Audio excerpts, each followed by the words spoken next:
The bell of the hardware store rang as the door flew open. A small boy stumbled inside, cheeks wet, chest shaking. "Please, someone help. They hurt my grandpa." He pointed toward the parking lot with a trembling hand. Through the glass, an old man lay between two cars. His cane was snapped in half on the asphalt. Dark tire marks cut across the ground where a truck had sped away. The scene froze for a moment. Then we go back to how this day started. The autumn sun hung low over the small town of Riverside in Colorado. Frank Morrison, 72, Vietnam veteran, drove his worn Chevy into the hardware store lot. Beside him sat his grandson Marcus, 7 years old, hugging a plastic toy soldier. "Grandpa, can we buy the wood for our birdhouse today?" Frank smiled. "That is the mission. Soldier Grandma wants that birdhouse by the kitchen window." Inside, the air smelled of sawdust and fresh paint. Frank walked with a slow limp. His leg still carried shrapnel from a war most people only knew from history books. Marcus held his hand like it was the strongest hand in the world. They chose a few boards. They paid at the counter. They laughed about which birds would come to visit first. Out in the lot, Frank opened the trunk and began loading the wood. Marcus tried to help, lifting pieces that were almost bigger than him. Then a lifted truck roared into the parking space beside them. Music blasted. Black smoke rolled from the exhaust. 4 young men jumped out. Everyone in town knew them as rich troublemakers who never heard the word no. The leader, Derek, wore designer sunglasses and a cruel smile. "Hey, old man, you are blocking the loading zone." Frank looked around. There was no sign, no paint on the ground. "We will be done in a minute, son." Derek stepped closer and kicked the door of the Chevy. Metal groaned and a dent spread across the panel. "I said move it, Fossil." Marcus flinched.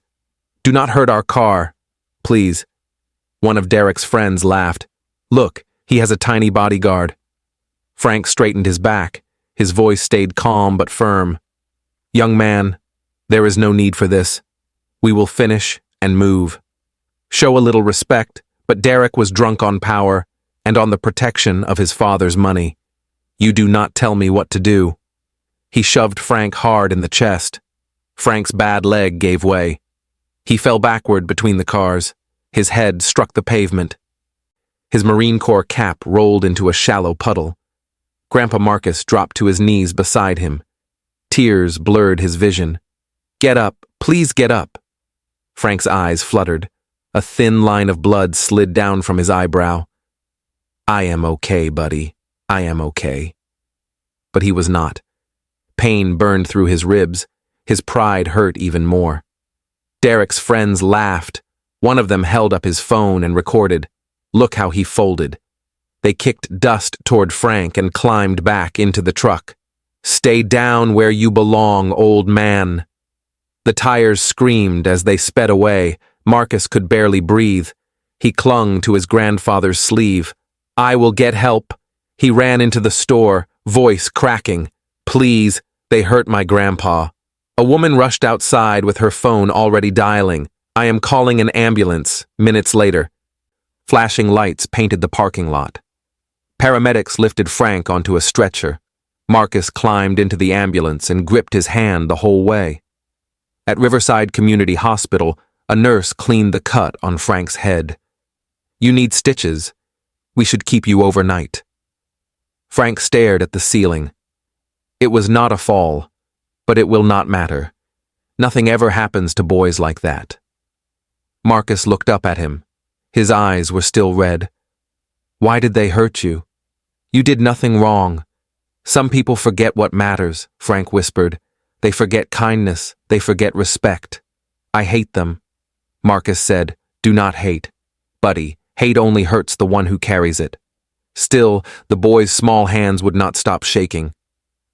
Outside, in the hospital parking lot, a distant rumble began.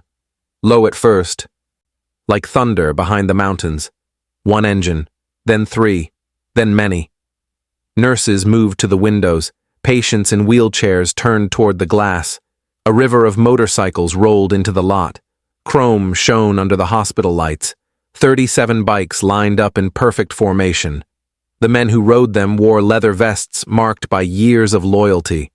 At the front stood a broad-shouldered man with a shaved head and calm, hard eyes. His name was Chains, and he had just heard what was done to a fellow veteran. Chains walked through the hospital doors. His boots echoed on the floor as nurses stepped aside. He moved with calm control, not anger, but with purpose. "I am here to see Frank Morrison," he told the receptionist. She looked up, startled. "Are you family?" "We are all family," Chains said. In Frank's room, Marcus sat by the bed. He looked small and tired. Then he heard the sound of leather and heavy steps in the hallway. Chains appeared in the doorway. Frank stared at him. "Who are you?" Chains removed his sunglasses.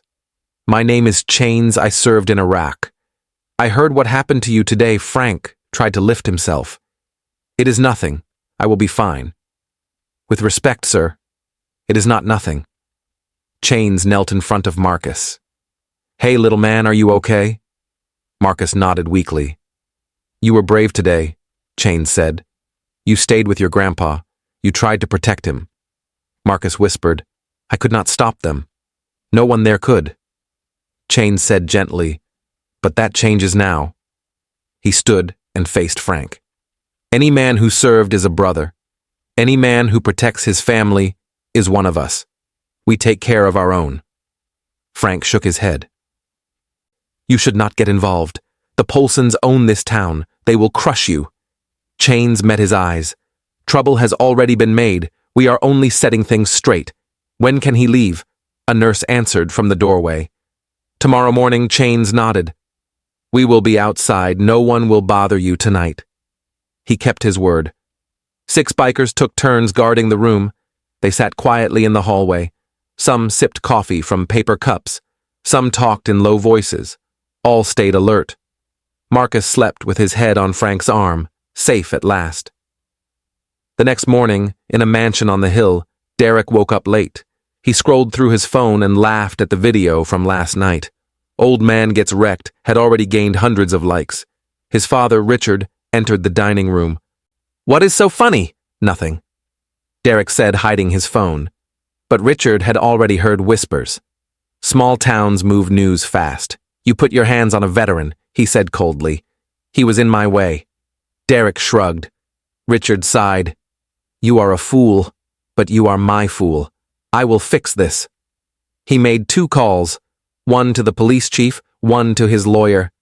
Within hours, the story became an elderly man slipped in the parking lot. But someone else was listening. Someone who did not fear the Polson name. Frank was discharged at 9. He walked slowly with Marcus beside him. When they reached the parking lot, they froze. 37 motorcycles stood waiting, engines humming softly, Chains at the front. Frank asked, "What is all this?" Chains smiled slightly. "Your escort home." And after that, a conversation with the men who touched a Marine. "You cannot," Frank said. "They will sue you. They will bury you." Chains answered calmly. "They can buy judges. They can buy lawyers. They cannot buy honor. They cannot buy 37 men who live by a code." Marcus tugged Chains's vest. "Are you going to hurt them?" Chains knelt again. "No, little man. We are not here to harm. We are here to teach. Respect is not optional. Actions have consequences." The engines roared softly as the convoy moved. People stepped out of shops and watched. Some waved, some nodded, some applauded. They arrived at Frank's home. Dorothy ran to her husband with tears in her eyes. She hugged him as if she feared losing him again. Chains stood politely. "Ma'am, your husband is a good man. What happened will not happen again." Dorothy wiped her eyes. "Thank you. Thank you for helping him. We take care of our own," Chains said. That afternoon, while Frank rested, the bikers worked. They went to the hardware store. They collected the security footage. They went to the hospital. They got the medical report. They visited witnesses who had been too afraid to speak. With patience and respect, they earned their statements. By sunset, Chains had everything. Video reports, witness accounts. He called Sarah Chen, a lawyer known for fighting powerful families. After hearing the story, she said, "I will file charges in the morning, assault, battery, property damage, and I will make sure the media sees it. The Polsons cannot hide this if the world is watching." But Chains still wanted something more, something beyond legal justice. Derek needed to understand fear, not violence, truth. That night, Derek and his friends sat in a fancy bar, bragging again, until the sound of engines filled the street outside. 37 motorcycles parked in perfect formation. The bar fell silent. Chains walked in. The room shifted. "We are not here to fight," he said. "We are here to talk." Derek went pale. "What do you want?" "We want you to face what you did." Chains said. He held up the video. Frank falling, Marcus crying, the whole truth. Tomorrow, Chains said, "You walk into the police station, you confess, you apologize, you take responsibility." "Why would I?" Derek asked. "Because if you do not, this goes everywhere." Chains said, "Everywhere." He turned to leave. "You have until noon." The engine started again. The thunder rolled away. Derek sat frozen in the silence they left behind. Derek barely slept that night. The bar was quiet now, but the echo of the engine stayed in his mind. For the first time, he felt something heavier than guilt. He felt consequences. At sunrise, he sat on the edge of his bed, staring at the floor. He played the video again. Frank falling, Marcus crying, his own laughter in the background. He covered his face with both hands. "What have I done?" At 8, he called his father. "We need to talk." Richard arrived in minutes, dressed in a suit and carrying tension like armor. "What is going on?" Derek handed him the phone. "This is what I did." Richard watched the video. His jaw locked. Then he snapped, "Those bikers are blackmailing you. I will crush them." Derek looked up, eyes tired. "They are not blackmailing me. They gave me a choice." Richard shook his head. "We fight this. I will handle the police. I will handle the press. You will stay quiet," Derek whispered. "I am tired, Dad." "Of what?" "Of always running from trouble. Of you fixing everything. Of never facing the truth." Richard stared at him. "Do you even know what you are saying?" "For the first time in my life, yes, I know exactly what I am saying." At 11:30, Derek walked alone toward the police station.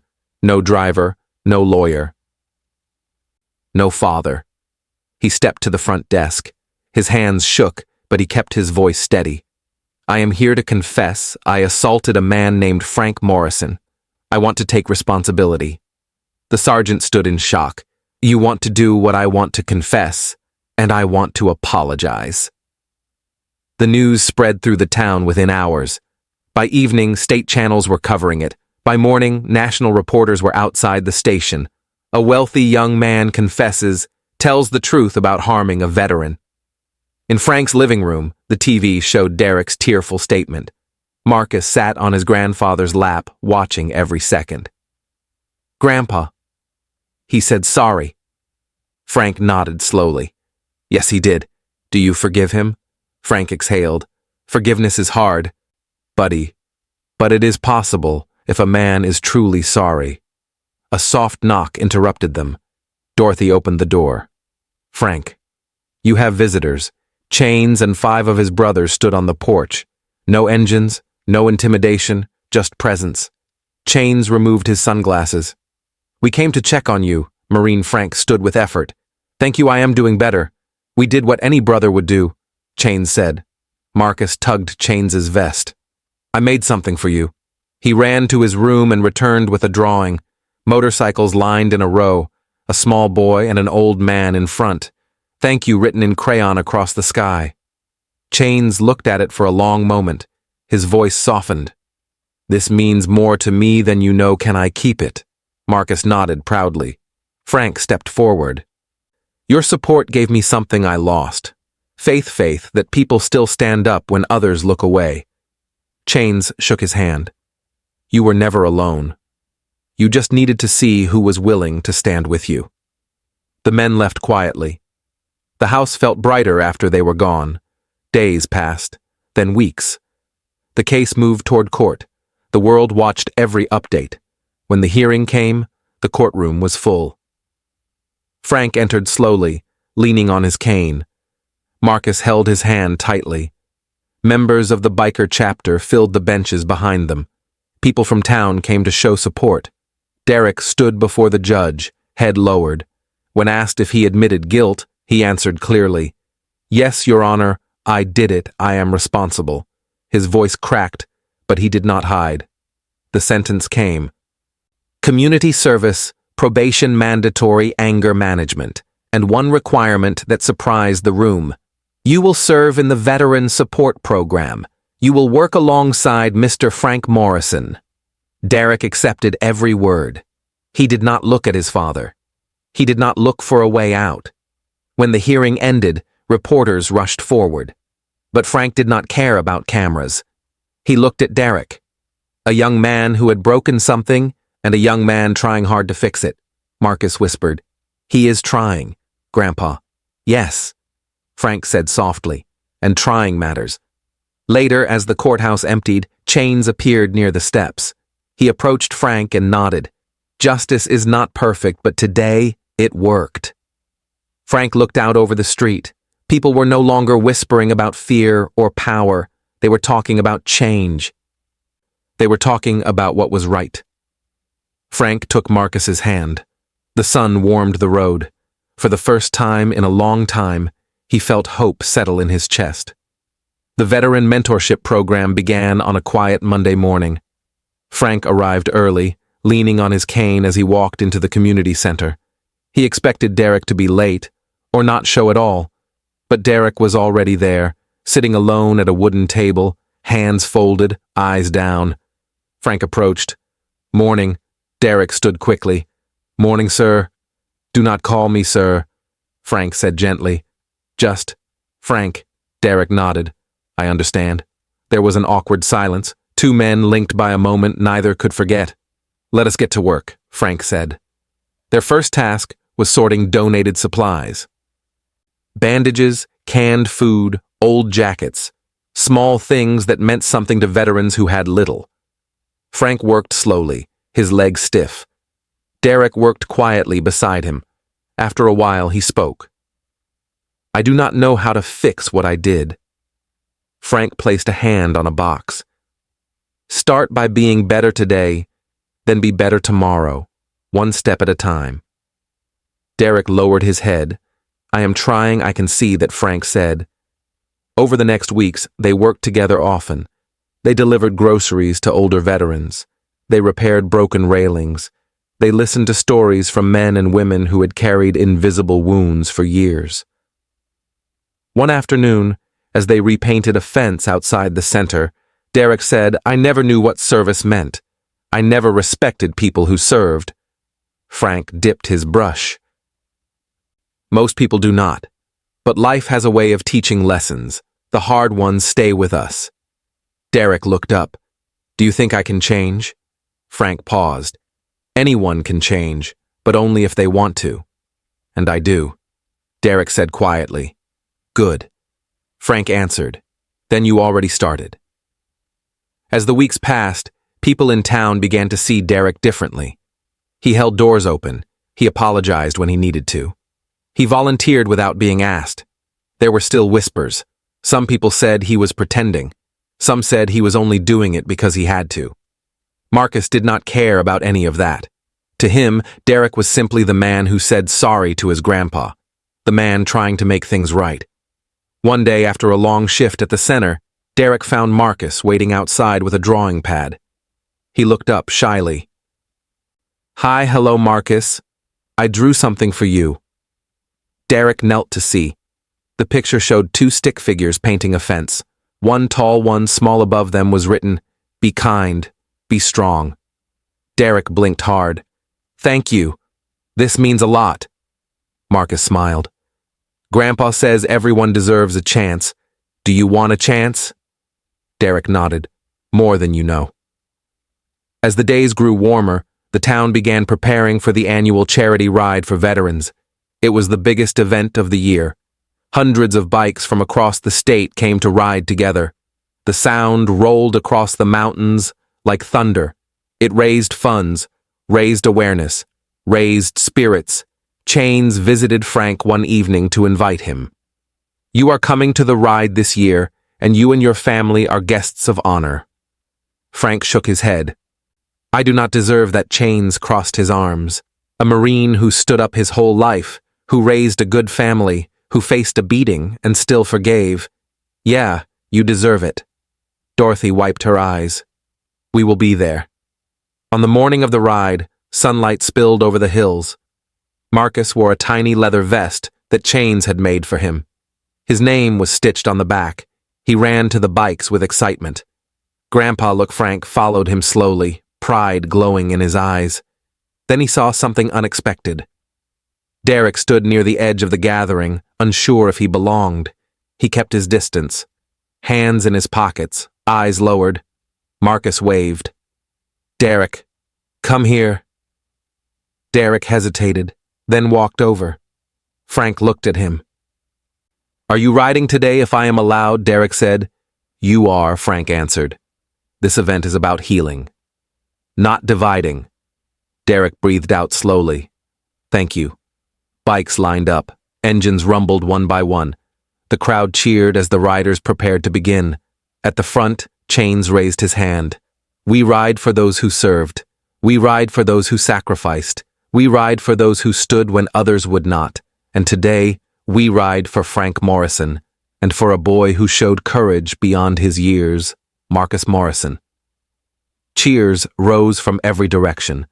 Marcus stood on a chair and waved proudly. Frank felt warmth spread through his chest. He never expected a day like this again. As the ride moved forward, Derek rode near Frank's family. He stayed respectful, quiet, grateful. The sound of the engines filled the air like music. It echoed through the trees. Across the roads, deep into the valley, Frank rested a hand on his heart. For the first time in many years, he felt whole. Not because of the honor, but because he saw change, real change, growing right in front of him. The charity ride stretched across the long Colorado road. Wind rushed past the riders as mountains rose like giants on both sides. Frank sat in the back of Chains's bike for a short part of the route, holding on with steady pride. Marcus waved from Dorothy's seat as she rode with another biker, laughing each time the engines grew louder. The sound was powerful, but the feeling was stronger. It was unity. It was respect. It was a reminder that no one stands alone. Derek rode near the middle of the formation. He kept his eyes forward, focused, steady. He did not smile. He did not celebrate. He simply rode with humility, knowing how far he had fallen and how far he still hoped to climb back. When the ride reached the large open field used for the yearly gathering, people lined the fences and cheered. Families waved flags. Veterans lifted their hands in thanks. Children pointed at the chrome and leather as the bikes parked in long, clean rows. Chains stepped to the front of the crowd. He raised the microphone. "Thank you all for riding today. Thank you for honoring those who served. Thank you for standing by the people who protect this country." Applause rolled across the field. Then Chains called forward Frank and Marcus. "These two," he said, "are the reason we stand together this year. A veteran who carried honor through every moment of his life, and a boy who showed courage when fear tried to silence him." Frank stepped forward slowly, leaning on his cane. He looked out at the faces. He felt gratitude press against his chest like a warm weight. "Thank you," he said simply. "I am not a hero. I am just a man who tried to do what was right." People clapped even louder. Some wiped their eyes. And then Marcus tugged Frank's shirt. "Grandpa, can I say something?" Frank handed him the microphone.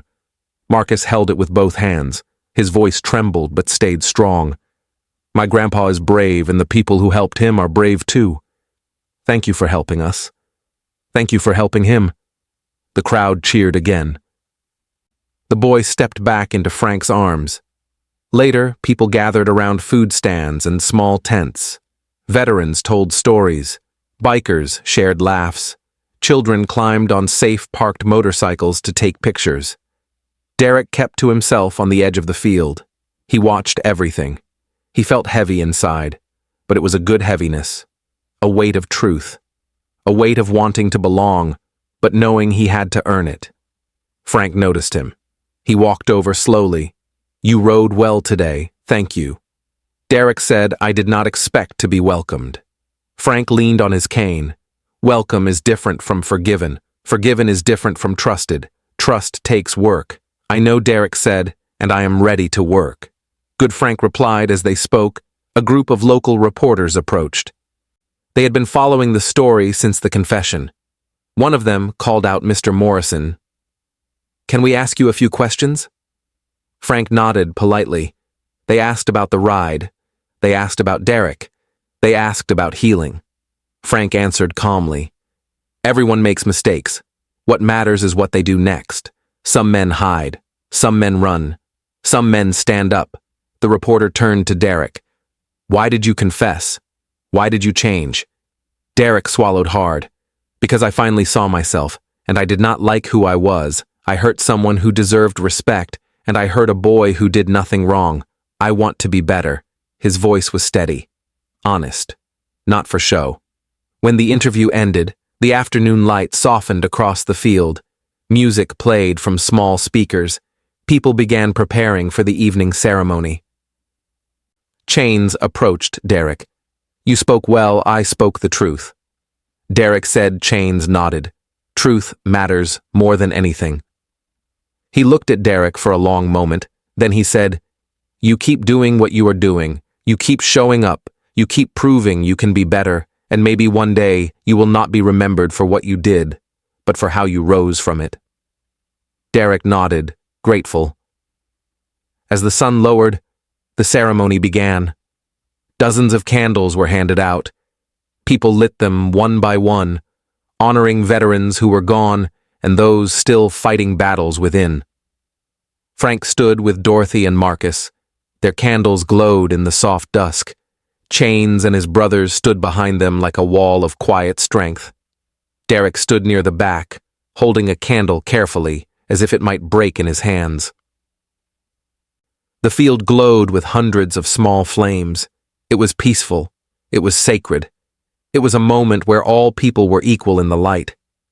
Frank looked down at Marcus. The boy stared at his candle. Then he looked up at the sky. "Grandpa, do you think the angels can see us?"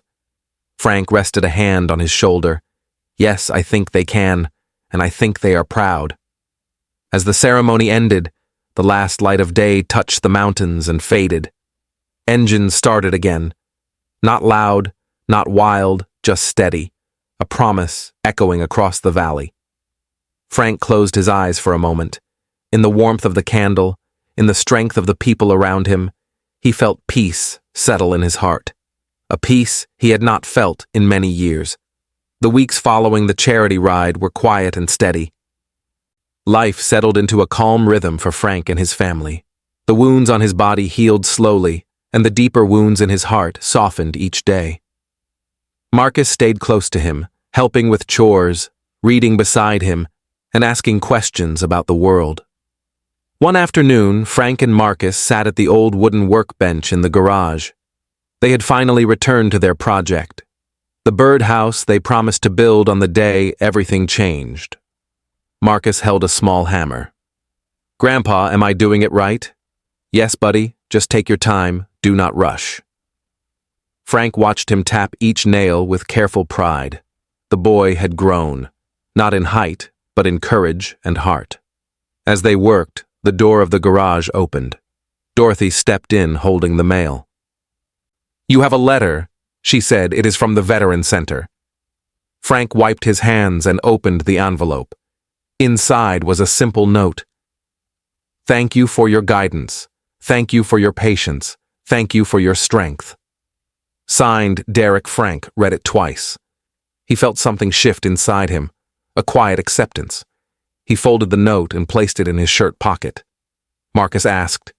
Is it from him? Yes, Frank said softly. It is. Do you forgive him now? Frank took a long breath. Yes, I think I do. Forgiveness does not erase what happened, but it gives us a chance to move forward. Marcus nodded. I am glad. Later that week, Frank visited the mentorship center. He walked through the hall, remembering each moment he had spent teaching and listening. Derek was in the workshop, tidying the shelves. When he saw Frank, he froze. Mr. Morris and Frank raised a hand. Call me Frank. We have worked together long enough? Derek swallowed and nodded. He waited quietly, not sure why Frank had come. Frank stepped closer. I got your letter. Thank you. I meant every word Derek said. I just want to keep changing, then keep going. Frank replied, Change is not a moment. It is a lifetime. Derek looked down, humbled. I will keep trying. That is all anyone can ask. Over the next months, Derek remained committed. He volunteered longer than ordered. He showed up early and stayed late. He helped veterans move furniture, clean yards, and repair old homes. People noticed him, not for wealth or power, but for effort, for sincerity. One evening at home, Marcus sat beside Frank as the sun set behind the mountains. Grandpa, do you think he is different now? Yes, buddy, I do. People can change when they see what their choices do. Sometimes they need a second chance to learn who they should be. Marcus leaned against him. You gave him that chance. No, Frank said softly. You did. Your courage started everything. You ran for help. You asked for justice. You spoke from your heart. That is what changed things. Marcus smiled quietly. Months turned into a year. The story of the incident slowly faded from the news, but not from the people who lived it. Riverside felt safer, kinder, more connected. One spring morning, Chains arrived at Frank's house with a familiar roar of engines behind him. The chapter lined the street, but not in formation this time. They were relaxed, smiling, carrying boxes and tools. Chains stepped onto the porch. Frank Marcus. We came to return a favor, Frank raised an eyebrow. What favor? We heard you are building something special, Chains said. The birdhouse. We thought we would help. Frank laughed gently. It is just a simple project. Nothing is simple when family is involved. Chains said the men began painting, sanding, and cutting wood. Marcus ran around handing tools to whoever needed them. Dorothy brought lemonade and cookies. The yard filled with laughter and warm voices. No tension, no fear, only gratitude and friendship. When the birdhouse was finally finished, it looked beautiful, painted in soft colors with a small wooden sign. Home for every wing that needs rest. Chains placed it gently in Frank's hands. This is yours, for your family, for your peace. Frank held it with care. Thank you. I do not know how to repay all of this. You already did. Chains said. You reminded us what honor means. You reminded us why we stand together as the bikers prepared to leave. Marcus ran to Chains. Will you come to my birthday next month? Chains smiled. We would not miss it. Engines started again. The sound rolled through the neighborhood softly, like a promise. Frank watched them ride away. He stood with Dorothy and Marcus beside him, the birdhouse in his hands, the sun warm on his face. He whispered, We are lucky. Dorothy touched his arm. We are, but more than that. We are surrounded by people who care. Marcus hugged Frank's waist. Grandpa, when I grow up, can I be like them? Frank smiled. You already are. Being like them is not about the bike or the jacket. It is about standing up for people who cannot stand up for themselves. It is about kindness and courage and choosing what is right. I can do that, Marcus said. I know you can. Frank replied. That night, as the moon rose, Frank opened the window. He listened to the quiet wind brushing through the trees. Somewhere far away, he imagined he could still hear engines on the road. A reminder that brotherhood never ends. A reminder that people who care will always be near. He looked at the birdhouse hanging outside, a symbol of healing, a symbol of second chances, a symbol of standing together. He whispered, "Thank you to the night, to the past, to the men who showed up, and to the future that waited for his grandson." And in the distance, faint but steady, the echo of motorcycles hummed like a promise. We take care of our own.